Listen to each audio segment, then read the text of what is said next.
दसऱ्याच्या तुम्हाला सगळ्यांना शुभेच्छा. वन साइज फिट्स ऑल असं कायद्यामध्ये कधीही नसतं. त्यामुळे एखाद्या कोर्ट कचेरीमध्ये एखाद्या व्यक्तीला जो काही न्याय मिळालेला असतो, तो तुमच्या पण केसमध्ये तसाच्या तसा एक्झॅक्टली सेम ॲप्लिकेबल होईलच, असं अपेक्षा ठेवणं हे चुकीचं असतं.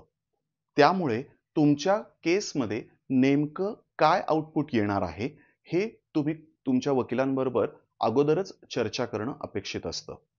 एखादं डॉक्युमेंट करत असताना मात्र तुम्हाला त्या डॉक्युमेंटच्या निगेटिव्ह साइड आणि पॉझिटिव्ह साइड या दोनहीचा विचार करणं अपेक्षित असतं.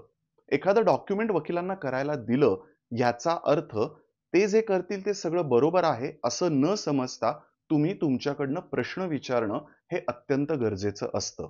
आणि ज्यामुळे भविष्यात जाऊन तुमच्यामध्ये आणि वकिलांमध्ये कुठल्याही पद्धतीचे गैरसमज होणार नाहीत. तर भेटूयात उद्या अशाच एका नवीन चांगल्या टिप्ससह. तोपर्यंत तुम्ही तुमची काळजी घ्या आणि दसऱ्याच्या पुन्हा एकदा शुभेच्छा.